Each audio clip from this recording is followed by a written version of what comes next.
To our next demo in our series of building an API working prototype. This one we're going to touch a little bit on the GraphQL option.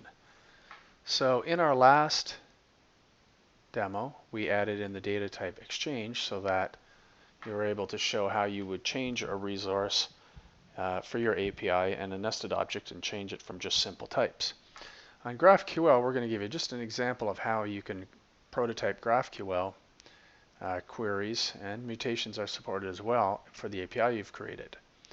So I'll leave my data collections up here so you can see the paths here. But if we start with something simple as, let's check out our portfolios. So it really takes the path. You would pass in the path, in this case the portfolios, and we want to show the name and description. So if I click query, we should see name and description come up for our one portfolio. And you'll see here, and if we wanted to add the ID in there, you'd see there's our ID. That comes up in the portfolio. Same thing with stocks. If we said stocks, I think it's ID, name, and ticker. So that makes sense how we can query, and we use our data collection stocks basically based on the path. Now this one looks a little trickier. This one is more of our nested path here with stocks. So now how we would use GraphQL to query that is we would say portfolios, and in there we want the ID and the name and the ticker, and then we also want the stocks, so we sort of treat it as a property. So stocks, and then we want the name and the ticker.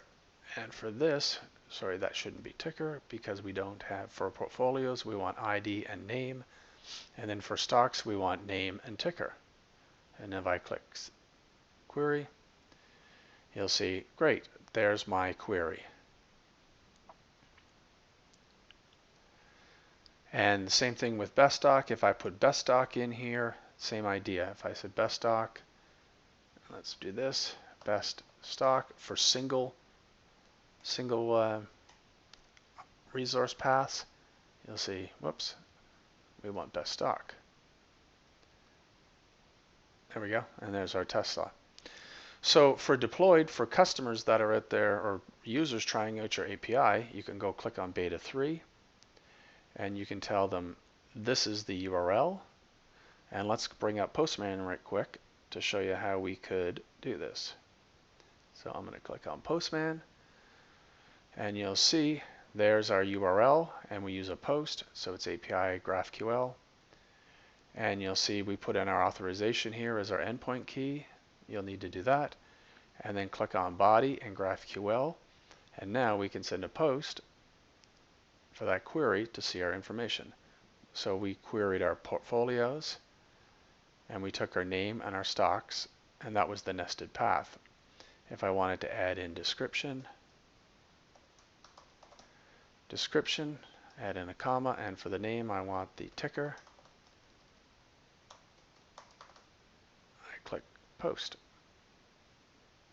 And you'll see there's the information that comes up. So you can use Postman's GraphQL query feature to sort of start playing with the paths you created to use GraphQL. So this is a new beta type feature here, the GraphQL, but more is coming. We got to get the graph schema in there so you don't have to sort of guess what the properties of the resources are. But this is a way for your prototyping to design paths and then start using GraphQL queries and mutations to get a feel for your API. Thank you.